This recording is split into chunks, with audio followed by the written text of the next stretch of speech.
Ассаламу алейкум рахматуллахи ва баракатуху. Урматтуу мусулман бир туугандар. Аллах Таала жер бетине кандай сыноолорду түшүргөн болсо, ошол сыноолордон кутулуунун дагы жолун бизге үйрөткөн.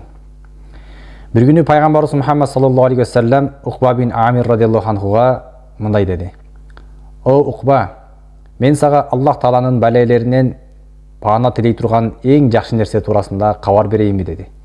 Уқба радиаллаху анху: "Оба, о Аллахтын элчиси, кабар бериңиз" деди. Пайгамбарыбыз саллаллаху алейхи ва саллям айтты: "Кул аузу би раббил фалак жана кул аузу би раббин нас сүрөлөрүн окуп жүргөнүң Аллах Тааланын балелери сенден алыс болот" деди. Айша радиаллаху анха риваят кылат, пайгамбарыбыз саллаллаху алейхи ва саллям качан төшөккө келген учурда "Кул хуаллаху ахад, кул аузу би раббил фалак, кул аузу би раббин нас" сүрөлөрүн окуп, алаканын жайып, ошого өзүнүн демин үйлөп, башынан баштап бетине сүртүп, бүткүл денесине сүртүп, ушул нерсени 3 жолу кайталап, андан кийин төшөккө жатат эле дейт.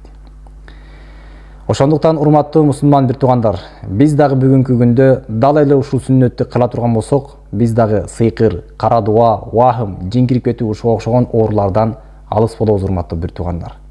Албетте, бүгүнкү күндө канчалаган имамдар, карыкелер жин менен, сыйкыр менен күрөшүп дарылап жатат. Бирок алардын дарылаганына биз дагы кошумча жардам беришибиз керек. Ар бир инсан өзүн өзү коргогон жакшыраак болот. Ошол жинден сактоочу, сайкырдан сактоочу сүрөлөрдүн бири бул Нас сүрөсү. Өткөнкү сабагыбызда Фалак сүрөсүн айтып өткөнбүз, бул да Нас сүрөсүн айтабыз урматтуу туугандар. Бул Нас сүрөсү Мадинада түшкөн, 6 аяттан турат. Бисмиллахир-рахманир-рахим. Мээримдүү жана ырайымдуу Аллахтын ысымы менен баштаймын. Кул аузу би раббин нас. Айткының: "О Мухаммад, сактанамын адамдардын эгеси менен." Мындай айтканда, адамдар жер бетинде бүткүл махлукатты башкарган Аллах Тааланын бир орун басары, жер бетинде халифа деп койсок болот. Бирок ошол адамдардын дагы падышасы бул Аллах Таала. Ал эми Аллах Таала пайгамбар саллаллаху алейхи ва саллям айтып жатат: "Ошол адамдардын падышасы менен сактанамын." Маликин нас. Аллах Таала бул адамдардын падышасы. Илахин нас. Аллах Таала бул адамдардын кудайы. Мындай айтканда, бул адамдар Аллах Таалага ибадат кылууса, ошол ибадатына Аллах Таала ылайыктуу зат. Мин шаррил васвасил ханнас. Жана жашырынып алып, жашыруун түрдө азгырган азгыруучунун азгырыгынан сактанамын дейт. Мындай айтканда, Аллах Тааладан ошол жиндердин, шайтандын азгырыгынан сактанууну сурап жатат. Аллази ювасвису фи судурин нас. Жүрөктөргө жашыруун түрдө васваса кылып азгырган азгыруучулардын азгырыгынан сактанамын.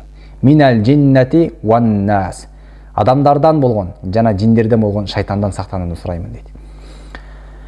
Бул жерде Аллах Таалам Нас сүрөсү аркылуу ушул жинден, шайтандан сактанууну үйрөтүп жатат урматтуу туугандар. Инсанияттын тили, жүрөгү качан Аллах Тааланы зикир кылуу менен алек боло турган болсо, бул инсанга Аллах Таала жардам берет, бул инсанга эч качан шайтан алейхиллана васваса кылып азгыра албайт. Адамдын тили жана жүрөгү зикирден, Аллах Тааланы эстөөдөн бош болгон учурда, зикирден гафилетте, бейкапарчылыкта болгон учурда, шайтан алейхиллана бул инсанды васваса кылып азгырып баштайт. Ошондуктан урматтуу мусулман бир туугандар, мага сыйкыр тийиптир, мен кара дуа менен ооруп калыптырмын, мага жин кирип кетиптир деп өзүбүз түпкү бир караңгы жерге такап, караңгы бир туңгуюкка өзүбүздү тиреп албастан, балким ошол караңгы туңгуюктан чыгып кетүүнүн эң оңой жолун үйрөнүп, ошол туңгуюктан чыгып кеткенге күч жумшашыбыз керек. Ал оңой эле. Дайыма Ихлас, Фалак, Нас сүрөлөрүн багымдат жана шам намазынан кийин окуп жүрсөк, Аллах Тааланын жардамы сиз жана биз менен бирге болот. Ассаламу алейкум рахматуллахи ва баракатуху.